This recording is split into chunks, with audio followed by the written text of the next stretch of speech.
ভিডিওটা একটু আলোচনাধর্মী, সো চেষ্টা করবেন না টেনে এক টানে শোনার জন্য, তাহলে বিষয়টা ভালোভাবে বুঝতে পারবেন, ভাল লাগবে আর কি।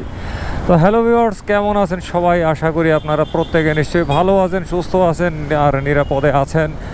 আর আমি এই মুহূর্তে ঢাকার জাহাঙ্গীরনগর গেট এলাকার দিকে এগোচ্ছি হালকা হালকা যানজটের মধ্য দিয়ে। বেলা বাজে 3:33, 333।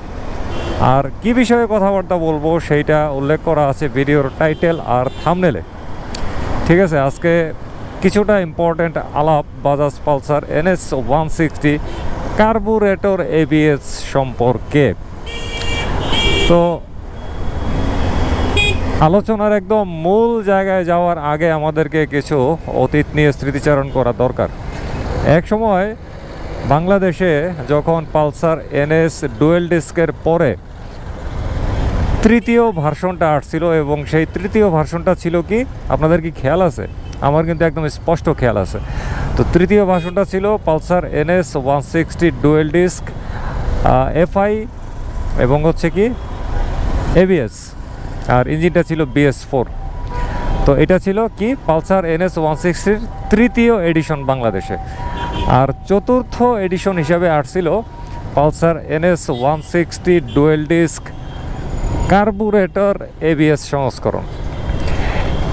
এই কার্বুরেটর ABS সংস্করণটার দাম ছিল মনে হয় 2,10,000 টাকার মতন, আর FIটার দাম তখন ছিল 2,55,900 টাকা, 2,54,900 টাকা, হ্যাঁ 2,54,900 টাকা।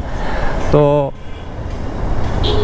FI এর পরে যখন কার্বুরেটর ABSটা আনা হয়েছে, তখনই দেখা গেছে কি FI ABS মুখ থুবড়ে পড়া শুরু করছে, কেউ আর কিনতে চায় না। কারণ এক শ্রেণীর মানুষ ছিল, কাস্টমার ছিল, তারা কি করতো ওই ABS-এর জন্য ওই FIটার দিকে আগাইতে চাইছিল আর কি, হ্যাঁ। তো পরে দেখা গেছে কি যখন কার্বুরেটরের মধ্যে ABS সংস্করণ নিয়ে এসে পড়ছে, তখন কেউ আর টাকা খরচ করে ওই FI-এর দিকে যাইতে চাইতো না। তখন সবাই কি করতো, কার্বুরেটর ABS নিয়ে নিত। তো FI এর পরে কার্বুরেটর ABS বাংলাদেশের মার্কেটে ছাড়া দিয়ে কী হয়েছিল, FI ABS আর মানুষজন কিনতো না।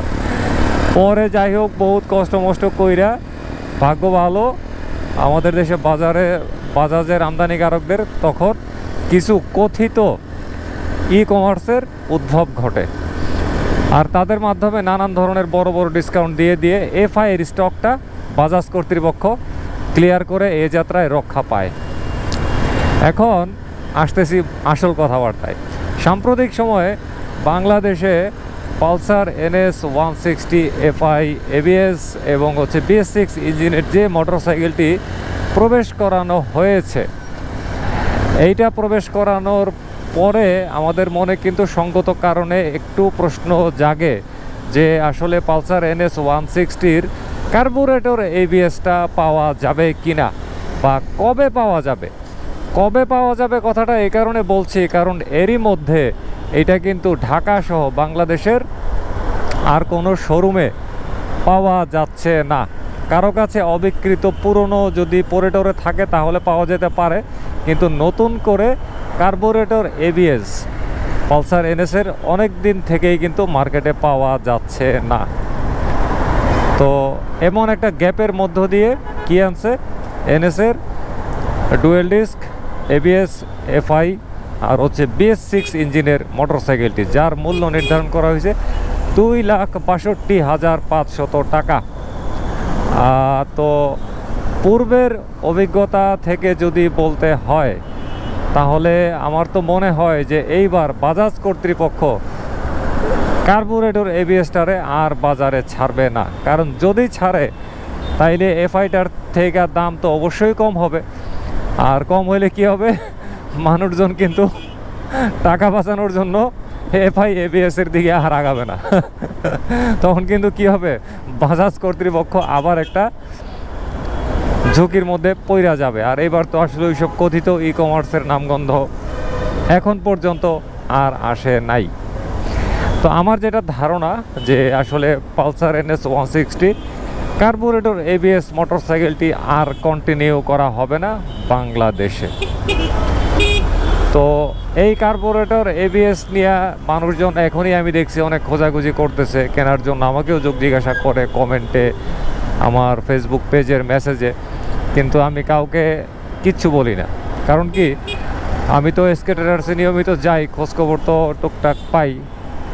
তো তারাও অনেক দিন ধরে বাইক অর্ডার করে রাখছে কার্বোরেটর এবিএস, কিন্তু এক পিস কার্বোরেটর এবিএসও তাদের ভাগ্যে আসে নাই। আসছে কোনটা? FI ABS BS6। তো সেই ধারাবাহিকতায় আমার কাছে জোরালোভাবে মনে হচ্ছে যে হয়তোবা পালসার NS160 কার্বোরেটর এবিএসটা বাংলাদেশে আর আসবে না, আর আসবে না।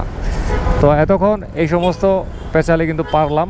আরেকটা জিনিস বলি, যেহেতু Pulsar NS160 FI ABS BS6 বাংলাদেশে ঢুকে গেছে, তো আমার মনে হচ্ছে এরপরে বাংলাদেশে নতুন যদি কোনো বাজাজের বাইক আসে তো সেইটা হবে পালসার N160। এবং N160-র মধ্যে কিন্তু দুইটা ভ্যারিয়েন্ট বের করছে ইন্ডিয়াতে, একটা হচ্ছে ডুয়েল চ্যানেল এবিএস এবং আরেকটা হচ্ছে সিঙ্গেল চ্যানেল এবিএস। এখন দেখা যাক আমাদের দেশে কি হাল অবস্থায় মোটরসাইকেলটি প্রবেশ করে এবং কবে প্রবেশ করে। আমিও অধীর আগ্রহ অপেক্ষায় আছি পালসার N160 নিয়ে। আরেকটা ব্যাপার, কেউ কেউ আছেন তারা মনে করেন যে পালসার NS160 এফআই এবিএস BS6-এর চাইতে ইয়ামাহা FZS ভার্সন 3 বা ভার্সন 2 অনেক ভালো। আসলে কথাটার সাথে আমি একেবারেই একমত না, কারণ পালসার NS160 এফআই এবিএস BS6-এর যে ইঞ্জিনটা, এটা হচ্ছে কিন্তু একটা অয়েল কুলড ইঞ্জিন।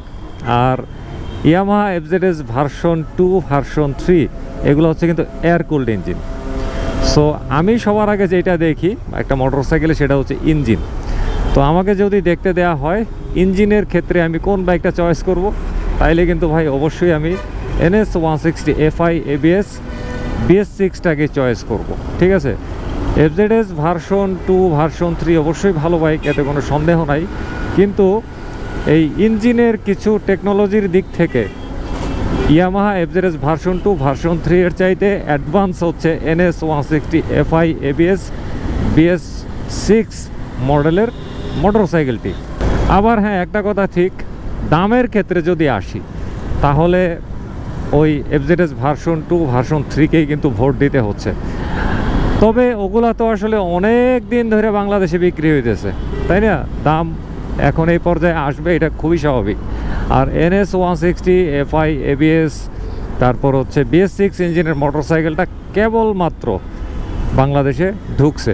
যদিও এই মোটরসাইকেলটার মধ্যে নতুনত্ব বলতে গেলে কি শুধু এফআইটা আর হচ্ছে BS6 ইঞ্জিনটা, আর কিন্তু ওইরকম নতুন কোনো কিচ্ছু নাই। তো যাই হোক, আজকে টুকটাক কিছু তথ্য আপনাদের সঙ্গে শেয়ার করলাম। আশা করি এই তথ্যগুলোর মাধ্যমে আপনারা কেউ না কেউ কিছুটা হলেও উপকৃত হয়েছেন। তো সবাই ভালো থাকবেন। পরবর্তীতে আপনাদের সামনে কথা হবে আবার অন্য কোনো বিষয়বস্তু নিয়ে।